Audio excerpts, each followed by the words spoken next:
জ্বর দেখলে আমাদের ভয় পাওয়ার কোনো কারণ নাই, আবার খুব নিশ্চিন্ত হওয়ার কারণ নেই। আমাকে সতর্ক থাকতে হবে।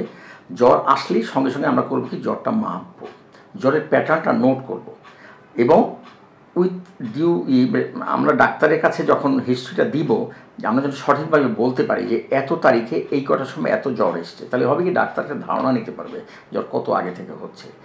এছাড়া দ্বিতীয়ত জ্বরের প্যাটার্নটাও বর্ণনা করা, যে জ্বরের সঙ্গে কাঁপুনি ছিল, কত জ্বর হয়েছিল, কি করেছেন। আর এছাড়া পরিষ্কার একটা কথা একটু বলা দরকার, সেটা হলো জ্বর হলে আমাদের বাসায় কিছু ব্যবস্থা করা যাবে, শুধু ওষুধ ডিপেন্ডেন্ট হলে হবে না। আমরা সবাই জানি স্পঞ্জিং, সবাই কিন্তু জানি, আমরা এখন করিও। জ্বর হলে বাসায় আমরা স্পঞ্জিং করি, কিন্তু স্পঞ্জিংয়ের ক্ষেত্রে একটা কথা আমাকে একটু বলা প্রয়োজন মনে করছি, এই জন্যে আমি অনেক জায়গায় ভুল পাচ্ছি। সেটা কি, স্পঞ্জিং করি আমরা ঠান্ডা পানি দিই, কিংবা মাথায় আমরা ঠান্ডা পানি দিই। ছোটোবেলা দেখেছি মাথায় আইস ব্যাগ দিতে দেখেছি, ঠান্ডা পানি মাথায় টিপ টিপ করে উপরে হাঁড়ি দিয়ে করতে দেখেছি। তো এগুলো সলিউশন না।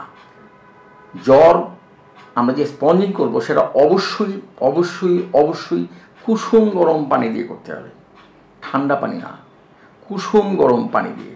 কুসুম গরম পানির ভেতরে টাওয়েলটা ভিজাবো, ভিজে নিংড়াবো, নিংড়িয়ে কাপড় খুলে দিয়ে পুরো স্প্রেড করে দেবো, নো রাবিং। যে কোনো ঘষলে কিন্তু তাপমাত্রা বাড়ে, জাস্ট বিছিয়ে দেবো, তা দেখা যাবে একটু পরেই এটা শুকিয়ে গেছে, শরীর থেকে তাপটাকে নিয়ে লেটেন্ট ভেপোরাইজেশন, এটা বাষ্প হয়ে যাবে, কাজে জ্বরটা কমে যাবে কুসুম গরম পানিতে। এটা খেয়াল রাখবেন একটু। পরিশেষে এটাই বলি যে আপনারা ভয় পাবেন না, সাহসের সঙ্গে যে কোনো সমস্যা মোকাবেলা করবেন, কোনো সমস্যা হবে না।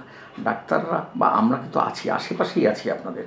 আপনাদের যে কোনো কাছাকাছি যে ডাক্তার আছে তার শরণাপন্ন হন প্রয়োজনে, কিন্তু ভয় পাবেন না, উল্টাপাল্টা চিকিৎসা করবেন না, তাড়াহুড়ো করতে যেয়ে রোগীর ক্ষতি করবেন না। সংবাদ, ফিচার ও অনুষ্ঠানের জন্য ভিজিট করুন সংবাদ প্রকাশের ওয়েবসাইট এবং যুক্ত থাকুন ফেসবুক পেজ ও ইউটিউব চ্যানেলের সঙ্গে।